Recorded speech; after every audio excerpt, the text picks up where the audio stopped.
ये है मैं और दीदी और ये है जयपुर में हमारे अगले दिन की सुबह। स्वागत है आप सभी का मेरे चैनल पे जिसका नाम है आई एम पूर्णिमा। तो भाई ये है सुबह सुबह का टाइम, सब लोग रेडी हो गए हैं और जा रहे हैं ब्रेकफास्ट के लिए। तो बस अभी मैं दीदी और रह गए, बाकी बच्चे इनके साथ ऊपर चले गए। और आज सोच रहे हैं कि है ना नाहर, क्या है दीदी वो, नाहरगढ़। हाँ, नाहरगढ़ देख कर आए। मैंने अभी तक देखा नहीं है। एक बार आपने वाला व्लॉग देखा होगा शायद, आमेर वाला, तो एक आमेर का किला देखा है।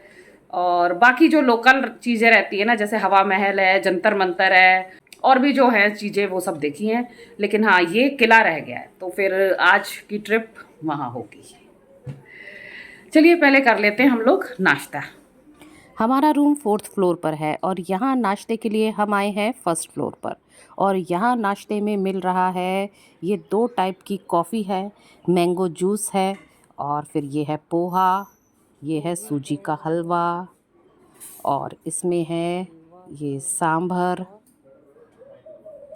और ये है फ्राइड इडली, और ये है नारियल चटनी। फिर उसके आगे है बॉयल एग, ब्रेड पकौड़ा भी है, मटर आलू की सब्जी है, पूड़ी है, और इन सब के अलावा चाय, दूध, कॉर्नफ्लेक्स, ब्रेड, जैम, बटर भी था। ब्रेकफास्ट को लंच की तरह भरपेट खाया गया, क्योंकि अब घूमना फिरना ही है, इसके बाद तो सीधे डिनर ही होगा। बीच में तो बस हम ऐसे ही चटर पटर कुछ खाएंगे। नाश्ते के बाद होटल का जायज़ा लेने के लिए हम यहाँ खुले बाग में आ गए हैं। जयपुर में थोड़ी थोड़ी देर में हल्की फुल्की बरसात हो रही है। और ये है हमारे होटल से बाहर का नज़ारा।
लोग आ गए हैं छत पे, ये बैठे हैं बच्चे पीछे झूले पे, बाकी सब इधर उधर घूम रहे हैं। और पता है मौसम इतना अच्छा हो रहा है ना, मैं क्या ही बताऊं। देखिए कितनी अच्छी हवा चल रही है, और है ना एकदम महीन महीन हल्की हल्की सी है ना बरसात हो रही है, एकदम हल्की हल्की। ना आप गीले हो गए ना आप सूखोगे, मतलब अलग सा ही हो रहा है। बहुत अच्छी सी हल्की हल्की बौछार आ रही है, बहुत ही प्यारा मौसम। सिंधी कैंप के पास ही है, इसीलिए यहाँ पर इतने है ना आवाज़ें आ रही हैं बस की, और क्योंकि ये सामने ही बस स्टैंड है, और ये जो दिख रहा है ना ये मेट्रो है, मेट्रो स्टेशन है। हाँ, ऐसे में किला जाने का तो मज़ा कुछ और ही होगा।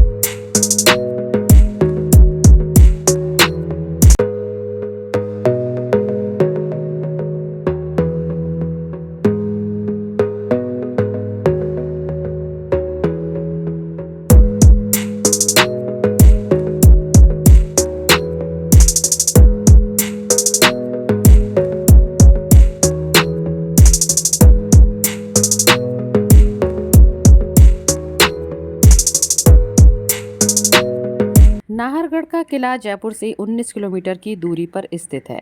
जयपुर से इस किले तक के लिए बस और कैब आसानी से मिल जाती है। यहाँ इस रोड पे सीधे चले जाएंगे तो आमेर का किला आएगा, और यहाँ हम ये मुड़ गए हैं और यहाँ पर है जयगढ़ का और नाहरगढ़ का किला।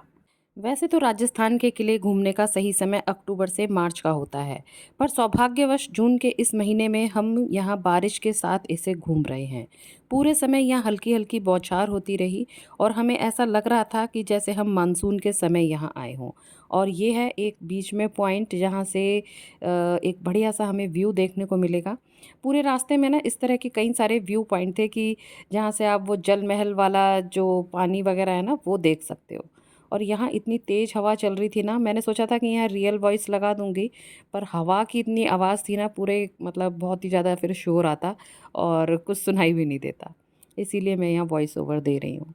और देखिए यहाँ पर पता है मुझे ऐसा लगा जैसे कि अगर आप नैनीताल गए हो ना, तो ऊपर पहाड़ से है ना नैनी झील जैसी दिखाई देती है ना, तो सेम वैसा ही यहाँ पर है ना अनुभव हो रहा था। मौसम भी बिल्कुल नैनीताल जैसा था और वो नैनी झील की तरह वो जल महल हमें दिखाई दे रहा था। मौसम इतना बढ़िया हो, आपको नज़ारा इतना बढ़िया मिले, जल महल देखने को मिले, नीचे से पिंक सिटी आपको देखने को मिले, तो फिर फ़ोटो खींचना तो लाज़मी हो ही जाता है। तो ये रही हमारी कुछ चंद तस्वीरें।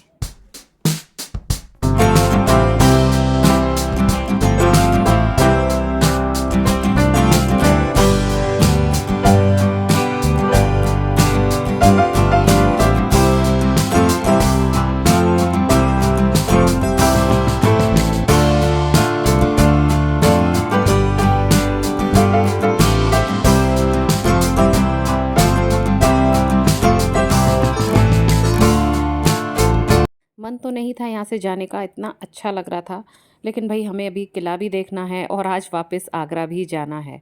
तो फिर फटाफट से फिर हम लोग गाड़ी में बैठे और फिर पहुँच गए हम नाहरगढ़ के किले। यहाँ पर है ना किले से काफ़ी पहले ही मतलब पार्किंग के लिए हमें रोक दिया गया था, क्योंकि है ना बहुत ज़्यादा भीड़ थी। मुझे लगता है मौसम को देखते हुए ना जयपुर वासियों ने किला देखने का प्रोग्राम बना लिया होगा। खैर जो भी हो, छुट्टियों का भी टाइम है तो भीड़ होना तो खैर लाजमी ही है। बस अब हम यहाँ से नाहरगढ़ के किले में प्रवेश कर रहे हैं, जहाँ बाहर ये कुछ सूचनाएं लिखी हैं कि किन किन दिनों पर यहाँ पर प्रवेश निशुल्क मिलेगा। वैसे टिकट दर ज़्यादा नहीं थी, 50 रुपये प्रति व्यक्ति यहाँ भारतीयों के लिए टिकट था और 200 रुपये विदेशी पर्यटकों के लिए। और बाहर से ये ले लिया था भुना हुआ भुट्टा। ऐसे बरसात के मौसम में ये भुट्टा है ना बड़ा ही लाजवाब लग रहा था। बस फिर यहाँ से टिकट लिया और फिर हम चल पड़े अंदर की तरफ। यहाँ आए तो बस एक चीज़ की ये कमी लग रही थी कि काश अपने साथ है ना हम छाता भी लाए होते तो अच्छा रहता। बीच में बारिश है ना हम जब आ रहे थे तो और तेज़ हो गई थी, तो फिर एक पेड़ के नीचे फिर हमने थोड़ी शरण ली। फिर जैसे ही वो हल्की हुई फिर हम आगे बढ़े। तो वही है, अभी बारिश थोड़ी देर के लिए रुकी हुई है और हम आगे बढ़ते जा रहे हैं। और इसी क्रम में सबसे पहले ये आया है रॉयल दरबार और शीश महल। भाई यहाँ आके मेरे को बड़ी निराशा हुई, क्योंकि है ना यहाँ 500 रुपये टिकट का किराया था। मतलब एक व्यक्ति के लिए 500 रुपये, भाई बहुत ही ज़्यादा है हम आम जनता के लिए। तो फिर हम लोगों ने ये देखना मतलब मुनासिब नहीं समझा और फिर हम लोग आगे बढ़ गए। और फिर आगे के जो और किले थे फिर वो हमने देखे। गुलाबी नगरी जयपुर में पीले रंग का ये किला बहुत ही आकर्षक दिखाई पड़ रहा है। इस किले के चारों ओर सुरक्षा के लिए दीवारें बनवाई गई हैं।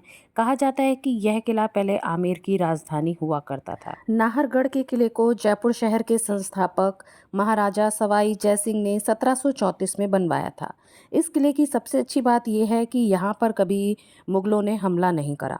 इस किले में रंग दे बसंती और शुद्ध देसी रोमांस और जोधा अकबर जैसी फिल्मों की यहाँ शूटिंग भी हुई है। 1883 से 1892 के समय में सवाई माधव सिंह ने नाहरगढ़ किले में 3.25 लाख की लागत लगाकर कई महलों का निर्माण करवाया था। राजस्थान के अधिकतर किलों में आपको जल संग्रहण के लिए ये बावड़ियाँ ज़रूर मिलेंगी, और ये देखिए कितनी सुंदर बावड़ी है ये। यह किला 700 फीट की ऊंचाई पर बना हुआ है। अब हम लोग जा रहे हैं मेन किले की बिल्डिंग की तरफ। इस मौसम ने नाहरगढ़ किले की खूबसूरती को और दुगना कर दिया है। आप ये सोचे कि बरसात रुक गई है, तो ऐसा बिल्कुल नहीं है। बहुत ही महीन बौछार यहाँ पड़ रही है और ऐसे में मेरा मन करने लगा, जैसे कि पीयू का मन करता है ना अच्छे मौसम में नाचने का, तो ऐसे ही मेरा मन भी यहाँ करने लगा। इस किले की संरचना ये 2 मंजिला इमारत है, जिन्हें राजा और उनकी 12 रानियों के लिए बनाया गया था। 9 समान अपार्टमेंट में विभाजित इस किले में प्रत्येक में एक लॉबी, बेडरूम, शौचालय, रसोई और स्टोर बना हुआ है। तो ये है यहाँ का मुख्य प्रवेश द्वार, जहाँ पर दोनों तरफ रखी हुई हैं ये तोपें। तो इनमें है ना जो सबसे खूबसूरत जगह है वो है माधवेंद्र भवन, जिसे विद्याधर भट्टाचार्य ने डिज़ाइन किया था। भवन के अंदर आंतरिक साज सज्जा खूबसूरत भित्ति चित्रों से की गई है। किले को शाही महिलाएं इस्तेमाल करती थीं। किले में जनाना और मर्दाना महल का भी निर्माण कराया गया था। 12 कमरों वाले इस माधवेंद्र भवन की खूबसूरती मतलब बिल्कुल देखने लायक है। किले की आंतरिक साज सज्जा में भारतीय और यूरोपियन वास्तुकला का नायाब नमूना देखने को मिलता है। भवन में बने कक्ष गलियारों के माध्यम से एक दूसरे से जुड़े हुए हैं। महल में महिलाओं के कमरों को इस कदर बनाया गया है कि महाराजा दूसरी रानियों को पता चले बिना ही किसी भी रानी के कक्ष में जा सके। सीढ़ी चढ़ करके हम ऊपर यहाँ फर्स्ट फ्लोर पर आ गए हैं। यहाँ पर भी कुछ कक्ष बने हुए हैं, पानी के निकास की व्यवस्था है और यहाँ है ये खूबसूरत सा झरोखा। इस किले के ऊपर मैं कहना चाहूँगी कि सरकार ने यहाँ काफ़ी ध्यान दिया है, काफ़ी सफाई की व्यवस्था है और जो भवन है ना वो काफ़ी अच्छी हालत में है और ऐसा लग भी रहा है कि सरकार यहाँ मरम्मत कार्य कराती रहती है। नाहरगढ़ के इस किले में जगह जगह है ना झरोखे भी बहुत देखने को मिले।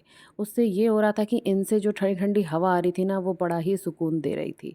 और उस समय भी ये गर्मियों के लिए ये महल का प्रयोग यहाँ रानियों के द्वारा किया जाता था, क्योंकि इन झरोकों से वाकई में बहुत अच्छी हवा आ रही थी। फिर इसके बाद हम चल दिए छत की तरफ यानी ऊपर।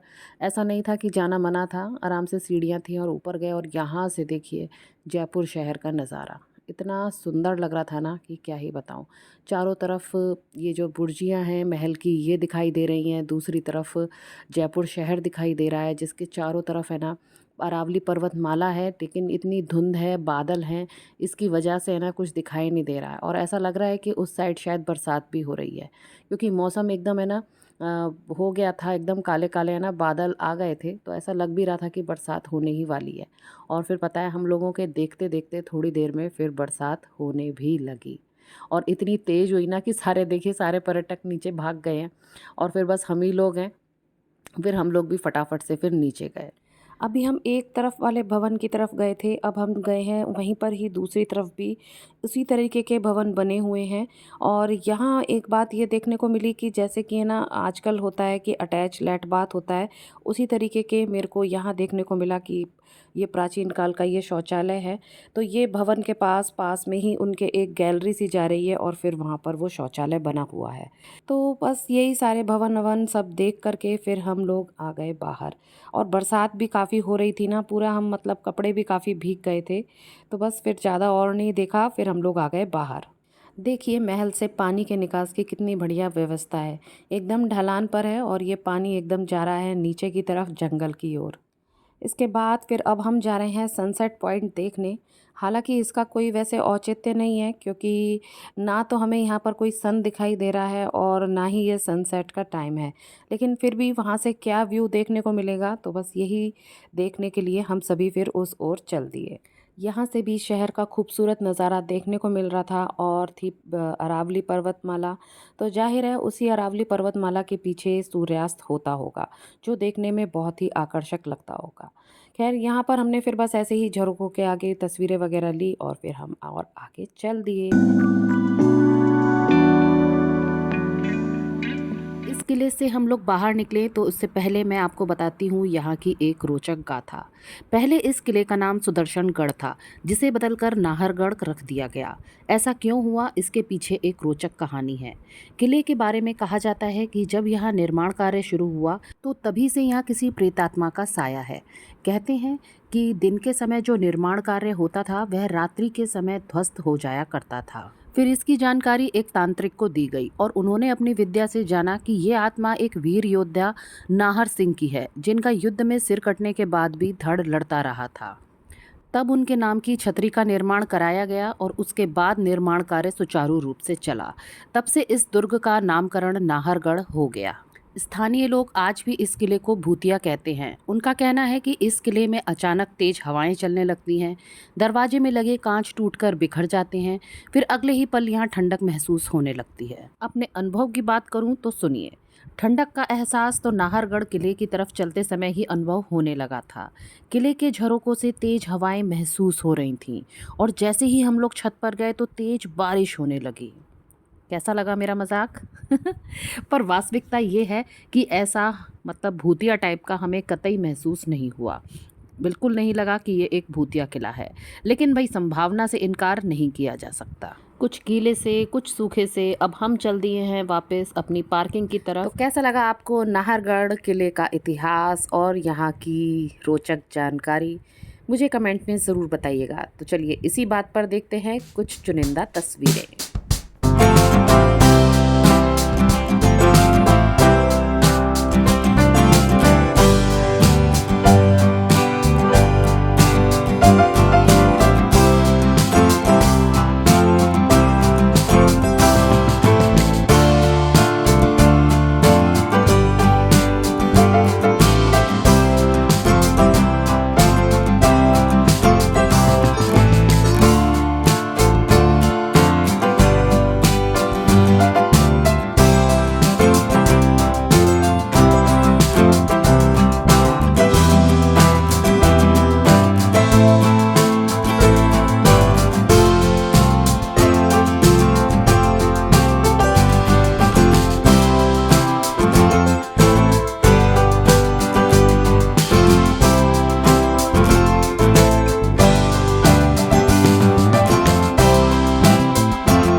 अब हमारी गाड़ी चल दी है जयगढ़ के किले की तरफ।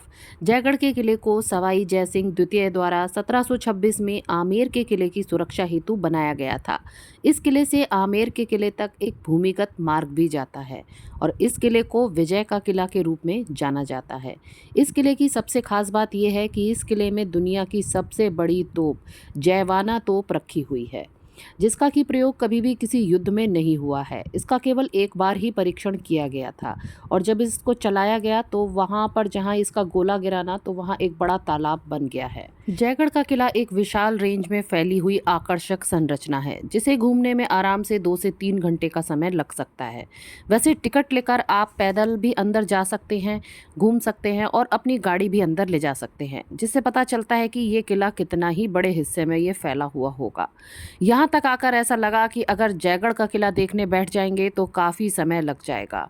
हमें आज ही वापस आगरा भी जाना है और दीदी को भी जयपुर से टोंक जाना है। तो फिर ये डिसाइड हुआ कि कुल्फ़ी खाओ और वापस हो जाओ। Bye bye bye bye. दीदी जा रही है। देखा जाए तो दीदी के साथ पूरे 24 घंटे भी नहीं मिले एक साथ, लेकिन क्या कर सकते हैं। जाना दीदी को भी है ज़रूरी और मेरे को भी बहुत ज़रूरी है। तो फिर बस हम दोनों अपनी अपनी दिशाओं की तरफ फिर मुड़ गए। किसी दूसरे राज्य में आओ या शहर में जाओ ना तो एक समस्या हमेशा ही बनी रहती है। आप बिना रेड लाइट में आए भी कहीं बार आप पकड़े जाते हो। हाँ जी, सर लाइसेंस पे रेड लाइट में आ रहे हैं। कहाँ लड़ रहे हाई नहीं वाली देखो पीछे मतलब ही नहीं है सर। पीछे मतलब फिर वही बात कर रहे हो आप आपको ध्यान ही नहीं है। ध्यान की बात ही आप कर रहे हो। मेरे सामने गाड़ी चल रही है, आप मुझे बात कर, वीडियो भी बन रही है इसमें। देखो रिकॉर्डिंग बिल्कुल रिकॉर्डिंग रहेगी। बैक करके देखो स्टॉप पे देखो। वैसे तो कैमरा हमारा चालू ही था, लेकिन वो रेड लाइट वाला हिस्सा है ना, वो वीडियो में नहीं था। तो बस इसी बात का फ़ायदा उस ट्रैफिक पुलिस वाले ने उठाया और फिर हमें 500 रुपये उसे देने पड़े। हालांकि उसके पास सबूत के तौर पर कोई रिकॉर्डिंग नहीं थी। उसने अपना फ़ोन भी चालू नहीं रखा था कि भाई कोई गाड़ी रेड लाइट से गुजर रही है कि नहीं। लेकिन भाई हमारी तरफ से तो हम लोग येलो लाइट में निकले थे, ना कि रेड लाइट में। और देखिए अभी जयपुर शहर पार भी नहीं हुआ है और धुआंधार बरसात शुरू हो गई है, बहुत अच्छी वाली। भाई साहब क्या बात है, बारिश का मौसम। तो भाई ऐसी रही मेरी जयपुर यात्रा। आशा करती हूँ आपको ये वीडियो पसंद आया होगा।